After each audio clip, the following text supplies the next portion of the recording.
Semangat pengabdian masyarakat untuk menciptakan generasi yang berkualitas oleh Universitas Islam 45 berkolaborasi dengan SMPN 18 Kota Bekasi. Dalam program pengabdian masyarakat ini, Universitas Islam 45 mengedukasi siswa SMPN 18 Kota Bekasi dalam memberikan pemahaman terkait self-defense atau seni bela diri pencaksilat. Disupport oleh Direktorat Riset, Teknologi, dan Pengabdian kepada Masyarakat Kementerian Riset dan Teknologi Republik Indonesia. Mengangkat tema sosialisasi dan pelatihan defensif berimplementasikan aplikasi self-defense Pancaksilat.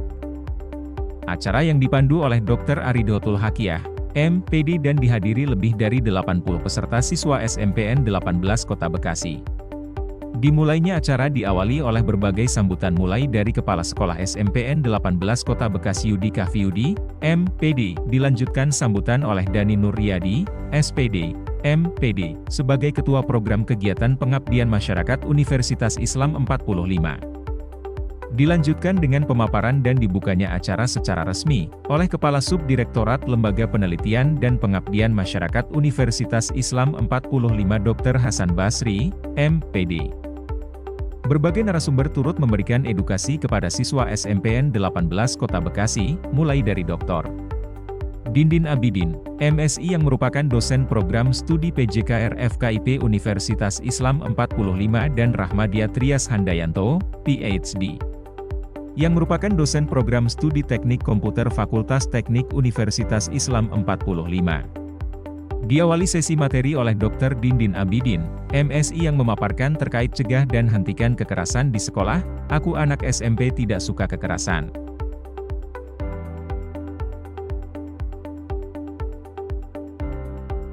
Tepuk tiga. Oke. Untung punya HP canggih mahal, jadi bisa langsung.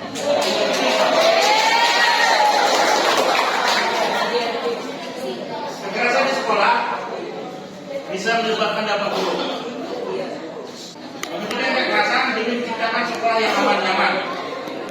Ya, berkat Pak Kepala Sekolah, Pak Yudi, di sini. Pak, sekolahnya, saya lihat di YouTube-nya, Mas Gibra juara, silat juga juara, tari juga juara, banyak kan pokoknya, termasuk ngurusin sampah buat pot, ya kan ya? Pokoknya bagus kan, boleh di sini, karena ada kelas sekolahnya di saya bagus nih. Oke, kekerasan di sekolah dapat berupa bisa jadi kekerasan sekolah itu omongan, verbal, ngomong, jelek-jelekin teman itu masuk kekerasan. Jadi bisa berupa verbal, bisa berupa fisik. Tahu fisik? Tahu. Pukul temennya, selengkat temennya, itu kekerasan masuk itu. Ya, bisa juga secara psikologis. Halo, psikologis seperti kejiwaannya dipecah misalnya, nggak ditemenin tuh. Di kelasnya harus didiemin aja, yang lainnya pada pergi didiemin sendirian, itu sama psikologis. Ya, dilakukan oleh siapa? Bisa sesama siswa, bisa gurunya, bisa tenaga kependidikan, TU dan sebagainya, bisa juga ya. Penyebab kekerasan faktornya seperti jadinya nih, kalau udah ada kekerasan di sekolah, dia nggak nyaman, rasa frustasi dan sebagainya ya. Dampaknya bisa menyebabkan depresi, penurunan prestasi karena merasa dikucilkan. Dampak kekerasan pada siswa dan lingkungan sekolah. Jadi bukan dua dampak, bukan hanya ke siswanya doang, ke sekolahnya juga. Nih, kekerasan dapat menyebabkan trauma, depresi, tadi sudah sebutkan ya. Sekolah juga jadi tercemar. Makanya hebat deh di SMP 18? Nah, iya. Padahal dia kaget nih, bukan kaget doang. Kaget doang itu kan dia bukan kaget aja. Oke, bentuk-bentuk kekerasan di sekolah. Kekerasan fisik. Yang belakang kelihatan? Halo? Kelihatan? Kelihatan dia? Memukul, mendorong, menyakiti secara fisik. Tepuk 2 kali. Oke, lanjutkan lagi. Kekerasan verbal seperti mengejek, mengancam, menghina secara lisan. Kekerasan psikologis mengucilkan, mengabaikan atau mengintimidasi secara mental, kekerasan cyber. Nah ini nih yang sekarang masih saya nih. Halo, belakang halo. Kekerasan yang secara cyber, ya bisa ngata-ngatain tadi, pakai WA-nya. Terus gimana nih? Anak-anakku, kalau misalnya ada kejadian-kejadian ini yang sudah dilakukan oleh siswa, laporkan, cepat-cepat ngomong ke gurunya, ya. Terus berempati. Ketika kita yang nggak kena, temennya yang kena, nggak apa-apa. Kalau dia nggak berani lapor, kita yang melaporkan, ajak temennya. Terus berikan pendidikan, informasi bahwa yang seperti ini itu masuk ke dalam kekerasan, ya. Kemudian bersatu bersama dengan teman-teman yang lain untuk menjaga lingkungan sekolah agar tetap tidak terjadi kekerasan di sekolah, ya. Terus apa lagi? Kalau nggak berani ke orang tuanya biar ngomong ke pihak sekolah untuk ditindaklanjuti. Ada komunikasi, nanti ada intervensi dari orang tua dengan gurunya.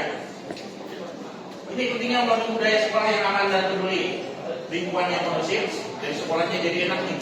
Ketika saya masuk ke sekolah ini, wah, jadi ada pohon jambu yang tinggi, pot-pot yang dibuat dari sampah dan tadinya dari daur ulang. Kemudian sekolah menanamkan nilai-nilai empati, toleransi. Para pemirsa sekolah juga termasuk yang lainnya. Tepuk 3 kali. Masih ada lagi yang ketinggalan. Efektif untuk menciptakan lingkungan sekolah yang kondusif. Kebijakan sekolah tadi, di antaranya ada MPLS, ada yang kelas itu apa? Kelas sekolah, outing ya. Jadi apa yang kegiatan siswa luar daerah, outing apa? Outing kelas. Nah, itu kan bagus programnya, itu dari kegiatan sekolah. Pelatihan warga sekolah juga, kegiatan-kegiatan positif yang lainnya. Tadi termasuk ini ada apa? Saya lihat juga ada senam apa tuh? Senam apa ya? Ya, ada nggak? Apa ya? Ya, itu juga. Ada nggak yang bisa diwakili senam apa? Oh, kan ada juga kan itu. Juara berapa kita kemarin? 2 ya? Juara 2. Terus senang di sekolah ini.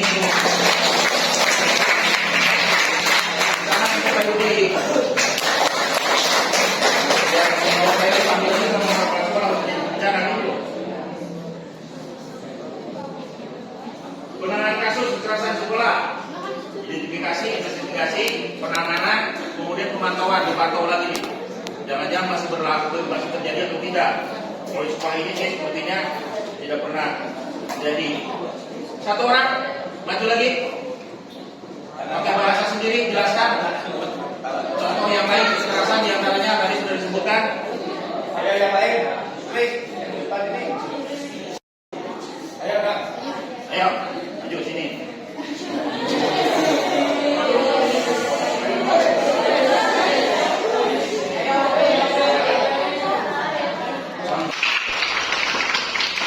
Pokoknya boleh belajar tentang kekerasan boleh. Nah, sono biar masuk TV. TV-nya sono. Ya, boleh. Yang keras itu paling keras.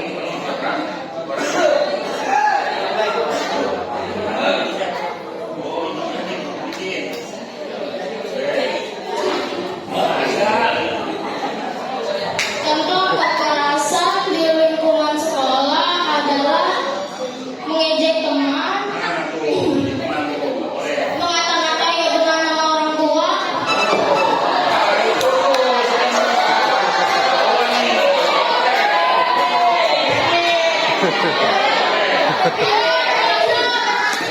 lalu bermain fisik.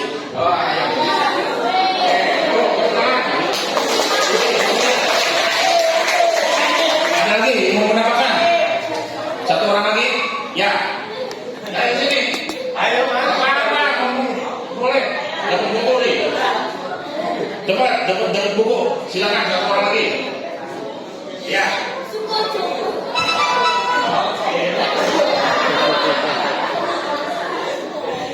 Ya.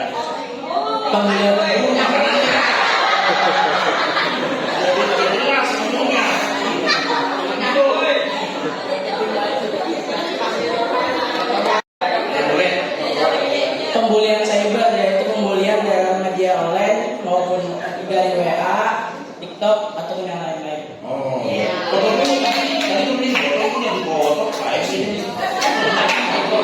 Ambil bukunya.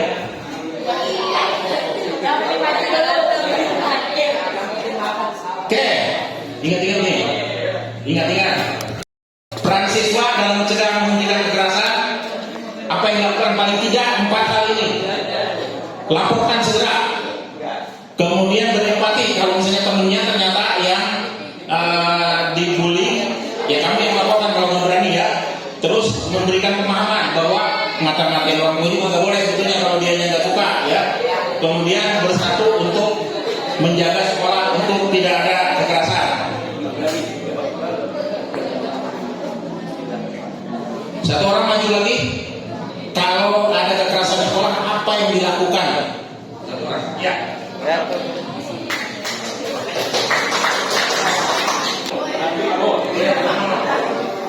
Kalau misalnya ada kekerasan sama bully, kita harus menegur, melaporkan,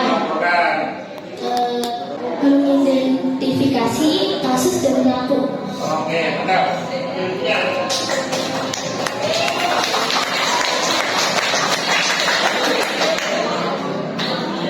Komitmen bersama menghentikan kekerasan di sekolah harus segera dihentikan demi menciptakan lingkungan belajar yang aman. Semuanya, orang tua terlibat, komite sekolahnya, kemudian gurunya, tenaga pendidikannya, sama siswa-siswanya.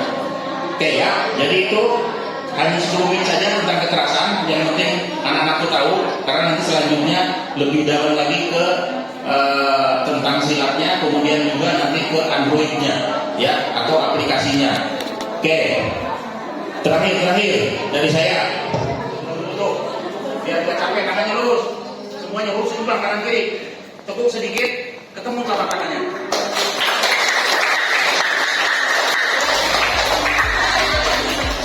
Dilanjutkan dengan pemaparan materi terkait sosialisasi aplikasi Self-Defense Pancaksilat oleh Rahmadia Trias Handayanto, PhD, dan Dr. Aridotul Hakiyah, MPD. Kenal istilah sistem operasi OS? Kalau di Android sama di iPhone beda nggak? Beda. Kebetulan ini masih yang Android. Jadi dan untuk resminya harusnya misalnya di mana? Tempat Play Store, kalau iPhone App Store. Dan karena ini masih tahap testing, biasanya Play Store tuh disuruh tes dulu. Nah, di sini kita masih testing.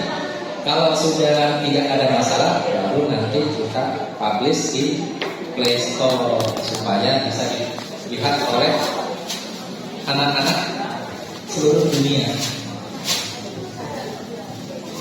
Oke, kalau sudah harus ada aplikasi scan.com. Ada yang punya? Mau bisa bikin aplikasi seperti itu nggak? Ini bikinnya pakai handphone juga. Bikin aplikasi pakai handphone, aplikasi handphone pakai handphone. Misalnya tadi pakai ini enggak? Jempol gitu. Langsung ya.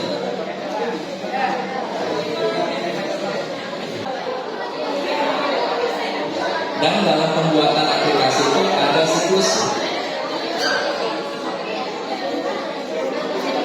TikTok, Instagram, Facebook itu semua berkembang. Versi 1, 2, dan 3.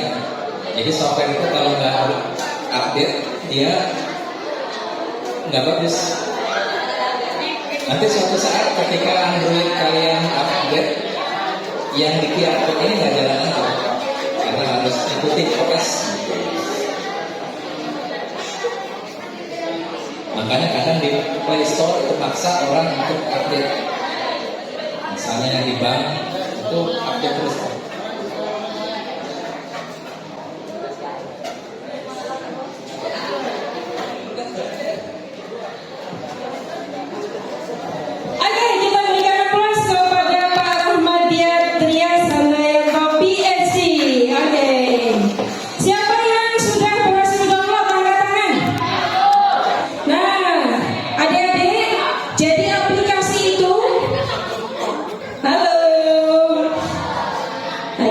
Jadi aplikasi itu silakan nanti dimanfaatkan untuk belajar self defense. Ya, belajar untuk mempertahankan diri. Di situ ada 28 video yang dicontohkan oleh kakak-kakak di depan tadi. Oke, ada yang mau ditanyakan? Tidak ada, berarti bisa semuanya. Oke, nanti silakan dibuka, dipelajari lagi di rumah. Pemaparan dari tokoh Pancaksilat Kota Bekasi, menambah edukasi sejarah Pancaksilat kepada siswa SMPN 18 Kota Bekasi. Semakin lengkapnya edukasi self-defense Pancaksilat kepada siswa SMPN 18 Kota Bekasi, turut dipraktekannya oleh mahasiswa cabang olahraga Pancaksilat Universitas Islam 45, berbagai metode serta teknik pertahan diri dari berbagai posisi serangan turut ditampilkan dan dipraktekan, sehingga siswa SMPN 18 Kota Bekasi mampu memahami tekniknya. Semakin bertambah hangatnya silaturahmi antara Universitas Islam 45 dengan SMPN 18 Kota Bekasi, terangkai dalam penyerahan berbagai cenderamata dan berbagai hibah peralatan praktikum Pancaksilat yang diberikan oleh Universitas Islam 45 kepada SMPN 18 Kota Bekasi. Universitas Islam 45 akan selalu meningkatkan program pengabdian masyarakat untuk terciptanya generasi yang berkualitas.